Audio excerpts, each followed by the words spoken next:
Sir. Very good noon, very good noon. कैसे हैं भैया बहन? अच्छे हैं सर। अच्छा, थैंक यू। ये जो बोर्ड है मेरे पीछे में, ये आपको इसकी राइटिंग सही से दिखाई दे रही है? सर थोड़ा ब्लरी दिखाई दे रहा है। थोड़ा स्पष्ट नहीं दिखाई दे रहा है? No sir.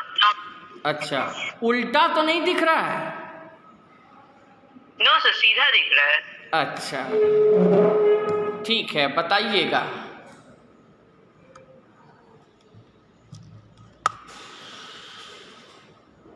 अब कैसा दिख रहा है? सर अब तो और अच्छे से नहीं दिख रहा। अच्छे से नहीं दिख रहा है? अच्छा, अब यहाँ से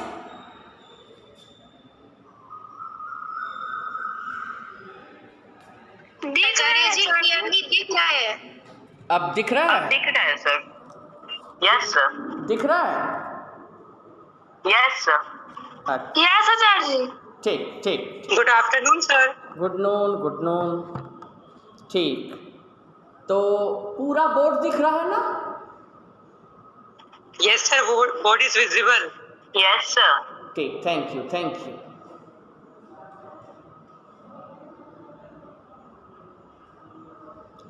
तो अभी आपको लिखना नहीं है, अभी सिर्फ कल हम लोगों ने बहुत अच्छे से क्लास किया और हम चाहते हैं कि हर क्लास आपका फ्रूटफुल हो। इसके लिए आवश्यक है कि हर दिन पिछली बातों को एक बार हम लोग अच्छे तरीके से देख लें।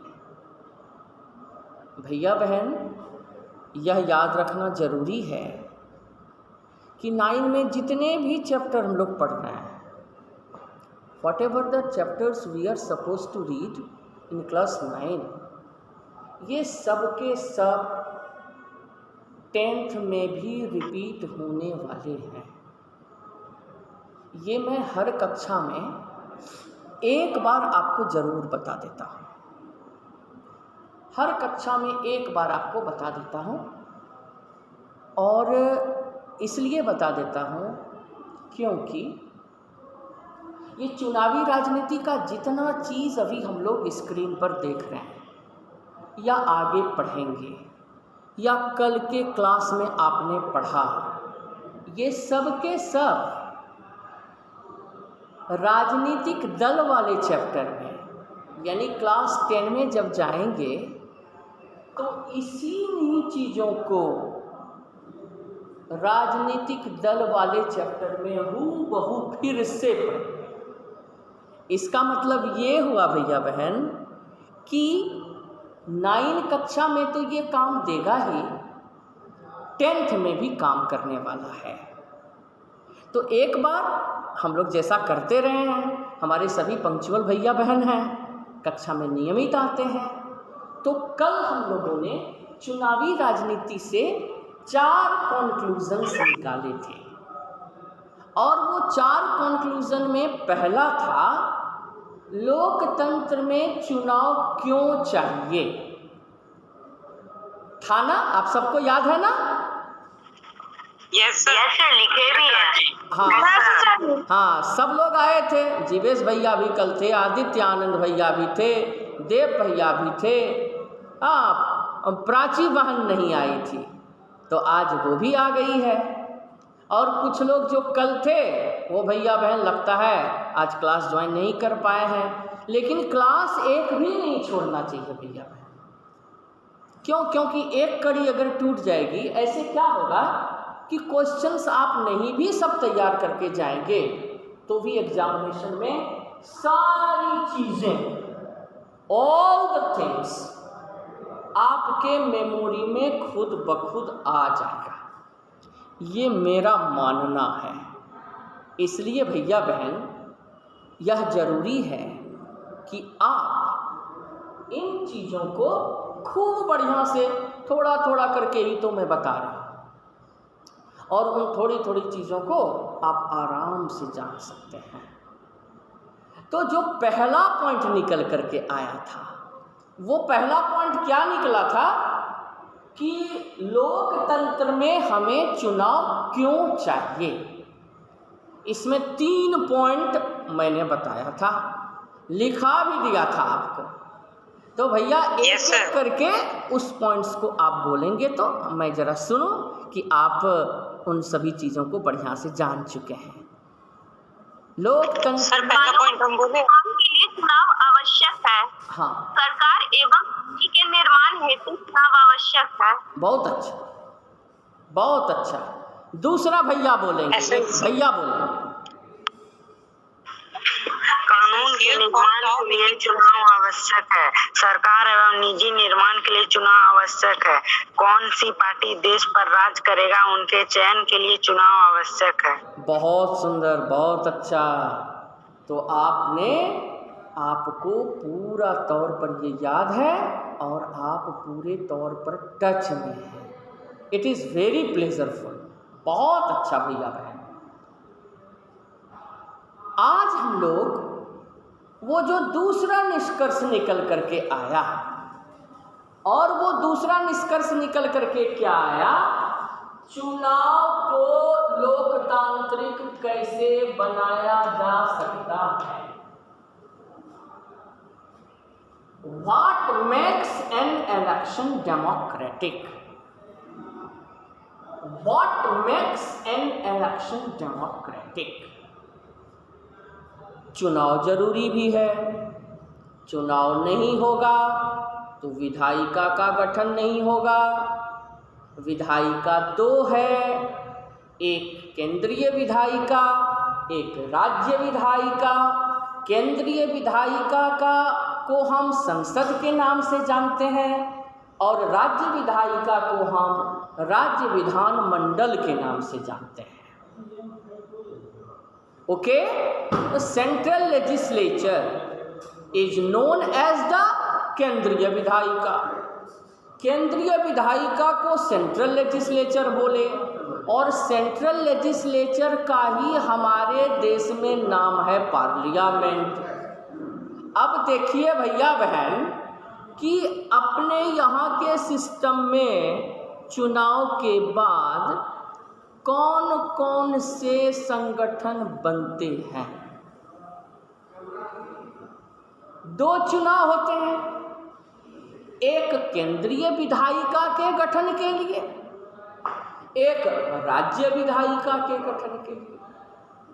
केंद्रीय विधायिका को संसद बोलते हैं, राज्य विधायिका को राज्य विधानमंडल बोलते हैं। संसद के 2 सदन हैं, लोकसभा, राज्यसभा। इनमें से लोकसभा के लिए प्रत्यक्ष चुनाव होता है।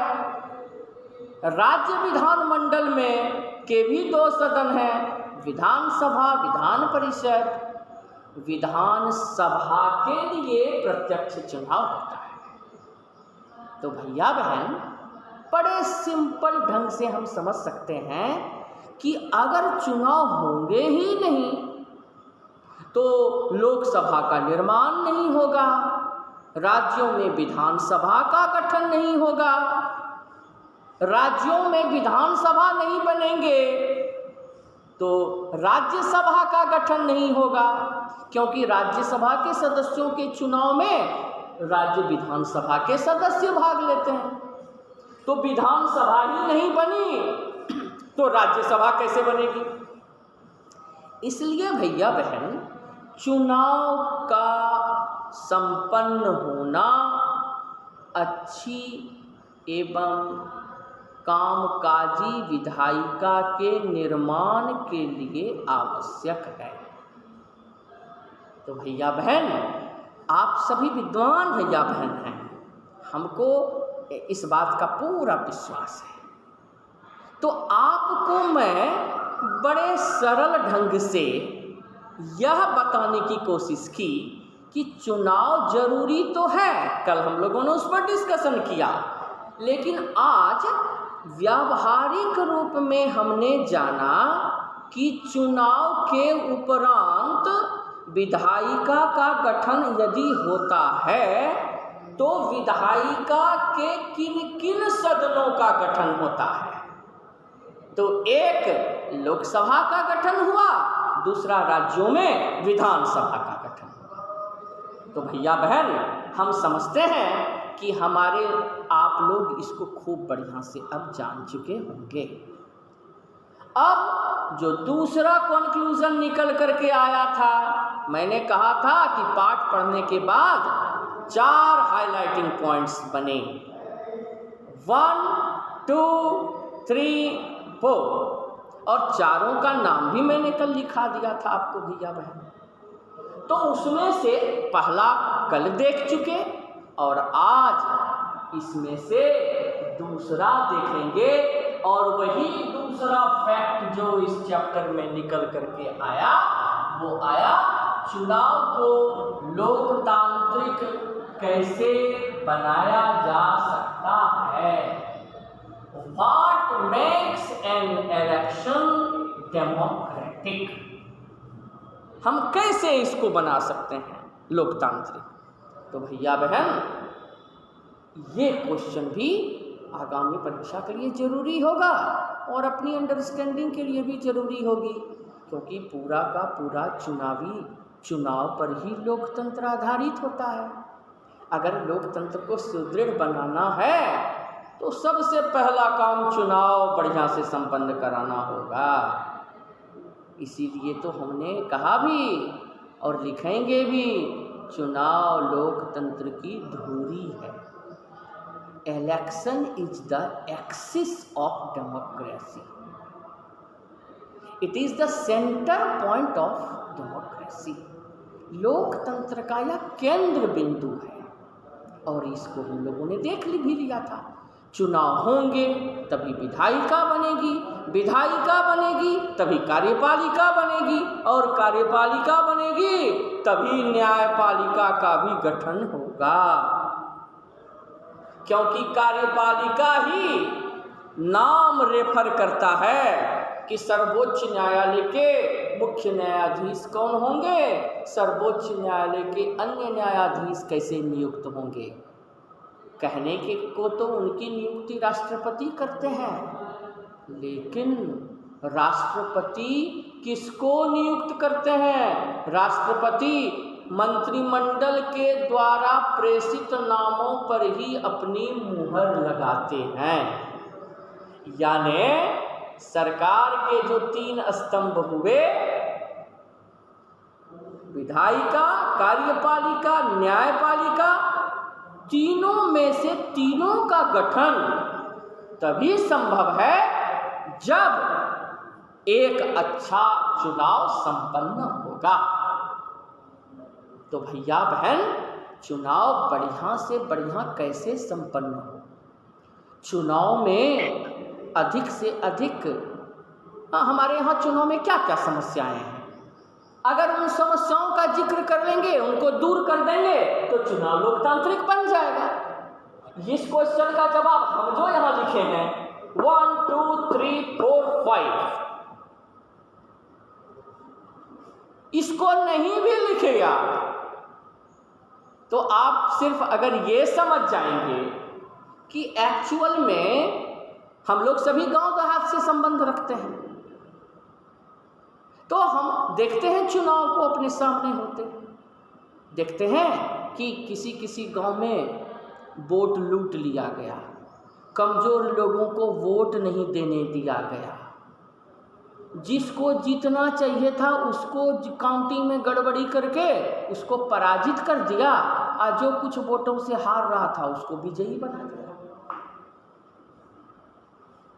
राजनीतिक दल के कार्यकर्ता पैसा बांटते हुए नजर आते हैं, जो गरीब तबके के लोग हैं उनके वोट खरीद लेते हैं, उनको पैसे दे देते हैं जा कर के।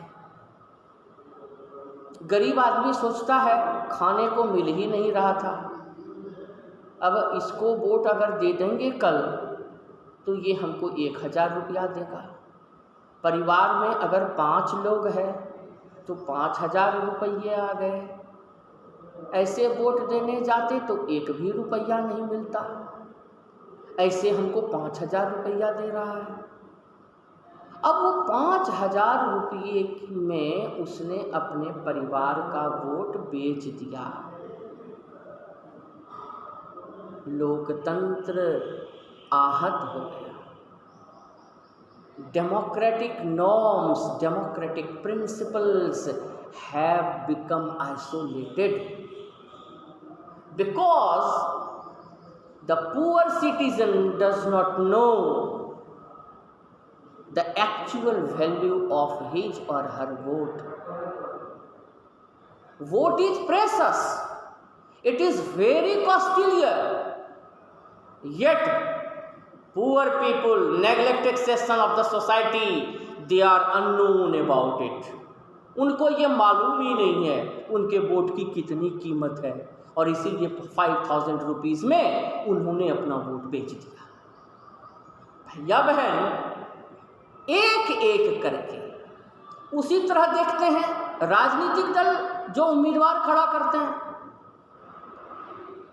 आप देखते होइएगा अपने शहर में भी, जिस उम्मीदवार ने उस पार्टी के लिए बरसों से काम किया, उस पार्टी का काम करते करते बूढ़ा हो गया, उसका घर छूट गया, परिवार छूट गया, पार्टी के पीछे उसने अपने यंग डेज दे दिए, ओल्ड एज में धूप में वर्षा में उस पार्टी के लिए गांव-गांव घूम करके काम करता रहा। लेकिन जब एमएलए एमपी बनने की बारी आई, तब उस व्यक्ति को वोट, उस व्यक्ति को टिकट नहीं दे करके किसी बहुत रईस आदमी को टिकट दे दिया। रातों रात तख्ता पलट हो गया। जिसने काम किया उसको रिवार्ड नहीं मिला, जो पैसा वाला था काम नहीं किया उसको रिवार्ड मिल गया। भैया बहन, क्या ये जायज़ है?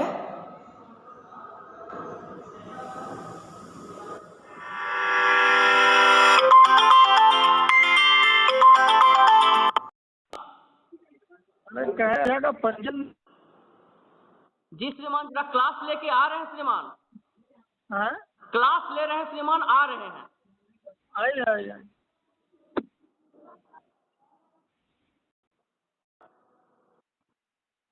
हाँ भैया बहन, थोड़ा सा प्रिंसिपल साहब का फोन आ गया। आपको सुनाई दे रही है ना? जी, बीच में प्रिंसिपल साहब का फोन आ गया था। स्कूल में ही कक्षा हो रही है और वो रिकॉर्डिंग में कुछ प्रॉब्लम आ रहा था, क्योंकि क्लास रिकॉर्डेड होता है ना, तो वहाँ प्रॉब्लम आ रहा था। तो भैया बहन, चुनाव को लोकतांत्रिक हम कैसे बना सकते हैं? यानी अपने चुनाव तंत्र की खामियों को दूर कर लेंगे। जैसा अभी मैंने बताया कि जिसने वर्षों तक काम किया उसे टिकट नहीं मिला, जिसने काम बिल्कुल ही नहीं किया उसे टिकट मिल गए, वो एमएलए बन गया, एमपी बन गया। तो this sort of bad practices must be stopped. This sort of unconstitutional practices must be stopped. For that, क्या करना होगा? उसके लिए क्या करना होगा? 4 उपाय करने होंगे, 5 उपाय करने। भैया बहन, इसको आप नोट करते जाएंगे अपनी कॉपी पर। पहला उपाय जो है ना, फर्स्ट स्टेप, पहला उपाय, एक वोट एवं प्रत्येक वोट की समान कीमत।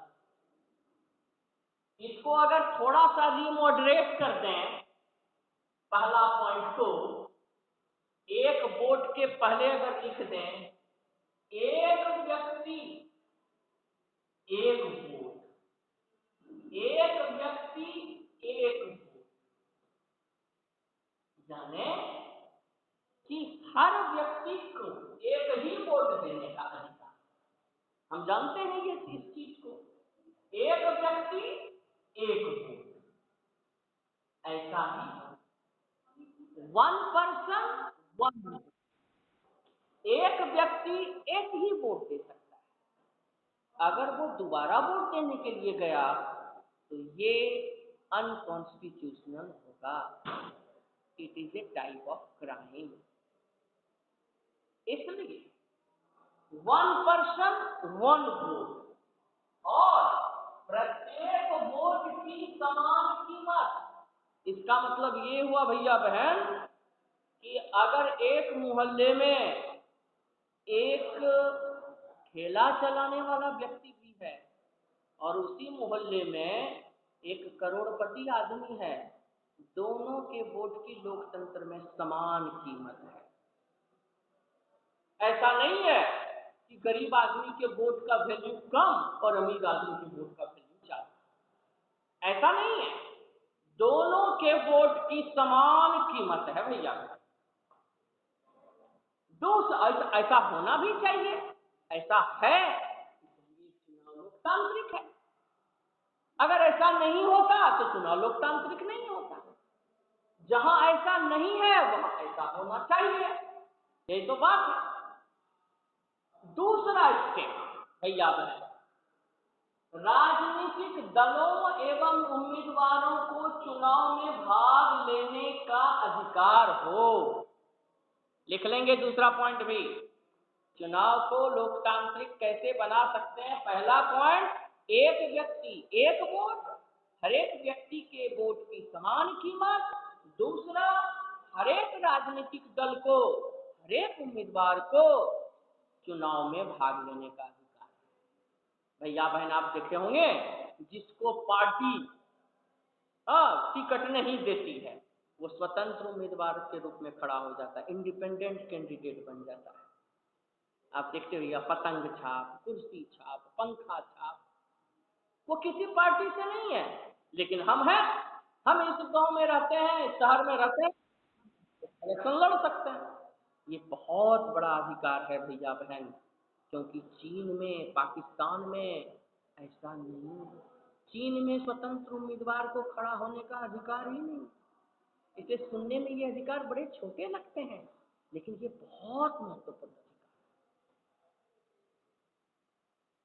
तीसरा पॉइंट हो गया भैया बहन, चुनाव निष्पक्ष एवं पारदर्शी हो। There must be a free and transparent election. There must be a free and fair election. अब देखिए इसके तार कितने जुड़े हुए, आप इसको देखिए कि इलेक्शन अगर निष्पक्ष हुआ तो अच्छे उम्मीदवार जीत के आएंगे, अच्छे उम्मीदवारों की लोकसभा में अधिक संख्या हो जाएगी, तो जो सरकार देश पर अगले 5 साल के लिए राज करने वाली है, उस सरकार में अच्छे लोग मंत्री बनेंगे। यानी स्वस्थ चुनाव तो स्वस्थ कार्यपालिका। इसको हम सिविक्स की भाषा में लिखेंगे, if there is an healthy election, if there is a healthy election, there will be a healthy executive. स्वस्थ ढंग से चुनाव संपन्न होंगे, ईमानदार उम्मीदवार जीतेंगे, अच्छी पार्टी सत्ता में आएगी, उन्हीं में से एक प्रधानमंत्री बनेगा, यानी वो भी ईमानदार बनेगा, ईमानदार व्यक्ति प्रधानमंत्री बनेंगे, और देश की कार्यपालिका का प्रधान एक अच्छा व्यक्ति होगा। भैया बहन, लेकिन अगर इलेक्शन ही निष्पक्ष एवं पारदर्शी नहीं होगा तो फिर क्या हो जाएगा? अच्छे उम्मीदवार नहीं जीत पाएंगे भैया बहन। इसलिए यह जरूरी है कि इलेक्शन पारदर्शी। भैया बहन, चौथा पॉइंट है, सिर्फ जनमत प्राप्त उम्मीदवारों की ही जीत। सिर्फ जनमत प्राप्त उम्मीदवार की ही जीत हो। बड़ा इंपॉर्टेंट पॉइंट है, अंग्रेजी वाले भैया बहन लिखेंगे, those who enjoys majority those who enjoy support of the majority people, those who enjoy the support of majority people, he or she only should win the election. ऐसा नहीं कि जीते हुए उम्मीदवार को हरा दें, हारे हुए उम्मीदवार को जीता। It's very shameful. जो जीतने वाला है उसी को जिताएं, जो हारने वाला है उसको हराएं। हार को जीत में नहीं बदलते हैं, जीत को हार में नहीं बदल दें। तो भैया बहन, ये सिर्फ जनमत प्राप्त उम्मीदवारों की ही जीत होनी चाहिए। ये भी एक बड़ा ही सर्टेन पॉइंट हुआ। भैया बहन, 5वां पॉइंट है, नियमित अंतराल पर चुनाव संपन्न हो। नियमित अंतराल पर, रेगुलर इंटरवल। लोकसभा का इलेक्शन 5 साल पर होता है। अब कोई पार्टी मान लीजिए सत्ता में आ गई, उसने इलेक्शन कमीशन को इन्फ्लुएंस कर दिया, कहा कि नहीं 6 साल के बाद इलेक्शन करना। लेकिन ऐसा संभव नहीं है अपने देश में, अपने लोकतंत्र में ऐसा संभव नहीं है। लेकिन जिम्बाब्वे में हमने देखा, रॉबर्ट मुगाबे ने यही काम किया। उनकी पार्टी ज़ानू पीएफ ने इलेक्शन को खिलौना बना दिया। इलेक्शन में ऐसा सिस्टम कर लिया, चुनाव आयोग को खरीद लिया जिम्बाब्वे में। ऐसा कर दिया कि हर बार रॉबर्ट मुगाबे की पार्टी को जीत मिले और अंत में वो एक विलेन बन गए। तो भैया बहन, नियमित अंतराल 5 साल के लिए निर्धारित है, तो हर 5 साल का चुनाव हो। इसके लिए जितनी भी कोशिश हो वो किया जाना चाहिए। भैया बहन, जितनी भी कोशिश हो इसके लिए कोशिश की जानी चाहिए।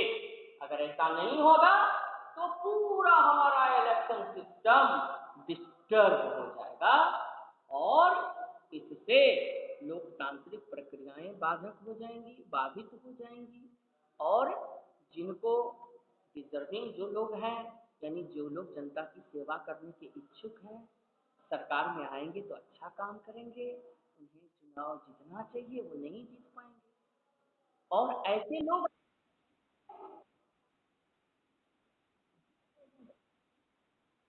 जीतना ही नहीं चाहिए। हाँ भैया बहन, क्या बोल रहे हैं, जरा सा बोलिए, कोई प्रॉब्लम है तो बोलिए। भैया बहन, किसी को प्रॉब्लम आ रहा है तो वो बोलिए। सब समझ में आ गया?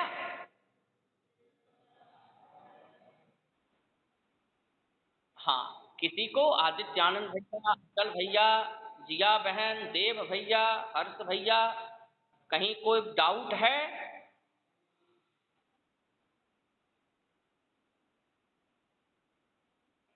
Point number 2।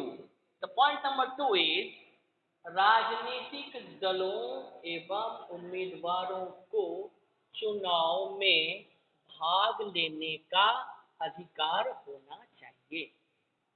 जो व्यक्ति चुनाव में भाग लेना चाहता है वो चुनाव में भाग ले। जो राजनीतिक दल अपना उम्मीदवार खड़ा करना चाहता है वो खड़ा करने का उसको अधिकार हो। ऐसा नहीं कि किसी खास पार्टी का ही वर्चस्व हो जाए हमारे सिस्टम में। अगर ऐसा होगा तो ये गलत होगा। भैया बहन, अब जूम का टाइम समाप्त हो रहा है, इसलिए आपसे निवेदन है कि इसको आप नोट डाउन जरूर कर लेंगे और स्कूल का ऐप जरूर देखेंगे होमवर्क के लिए। Thank you so much.